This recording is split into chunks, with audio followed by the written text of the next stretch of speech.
Hello everyone, কেমন আছো সবাই? এটা ছিল রং খেলার দিনের একটা ভিডিও। অনেক লেট করেই আপলোড দিলাম। তো সেদিন সকালবেলা ঘুম থেকে উঠে সমস্ত কাজ সেরে রেডি হয়ে নিয়েছিলাম। আর বর পাড়ার মোড় থেকে 2 কিলো মাটন নিয়ে এসেছিলো। আর ছেলে এদিকে দেখো ওয়াটার বেলুন যে আছে ওগুলো দোকান থেকে কিনে নিয়েছে, পকেট ভরলো। আর আমরা এখন সবাই মিলে যাব আজকে বাপের বাড়ি। মা তো নেই, মা গেছে মায়াপুর ঘুরতে। তো এই বাড়িতে আজকে সেলিব্রেট করব, মানে সবাই মিলে অনেক অনেক মজা করব।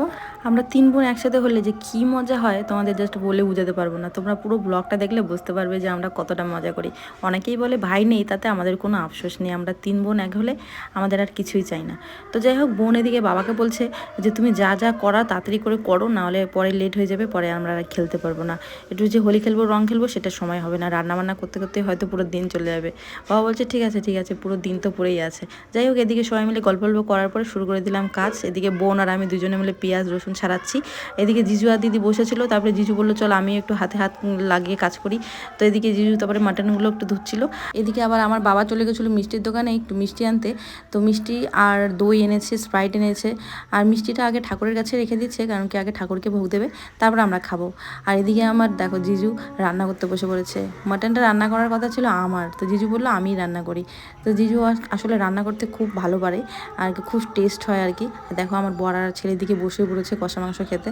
তো ওদেরকে দিয়েছে, আমার বর বলছে দারুণ টেস্ট হয়েছে, আসলে খুব ভালো রান্না করে। তো এদিকে তারপরে কিন্তু আমাদের দেখো খেলা শুরু হয়ে গেছে। 2 জিজু মিলে ওর শালিকে একদম ভূত বানিয়ে দিয়েছে। তো আমার বোনের দিকে বলছে সবাই আমাকেই দিচ্ছে আমাকেই দিচ্ছে। আর আমাদের ঘরের অবস্থাটা শুধু দেখো, আমরা কিন্তু বাইরে যাইনি, আমরা সবাই ঘরের মধ্যেই খেলেছি।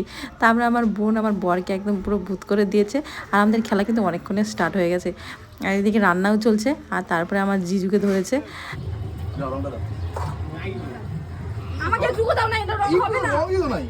আর বোনের রাগ উঠেছে কি, ওকে সবাই রং দিয়েছে, ও রং দিতে চায়নি, রাত্রেবেলা রংটা লুকিয়ে রেখেছিল সেজন্য। আর এদিকে দেখো আমার বর আমার দিদিকেও তারপরে লাগিয়ে দিয়েছে। আমার দিদি ঘর পরিষ্কার করছে, ঘরের মধ্যে আমরা সবাই মিলে হোলি খেলেছি, একদম ঘরের যা ইচ্ছা তাই হয়ে গেছে।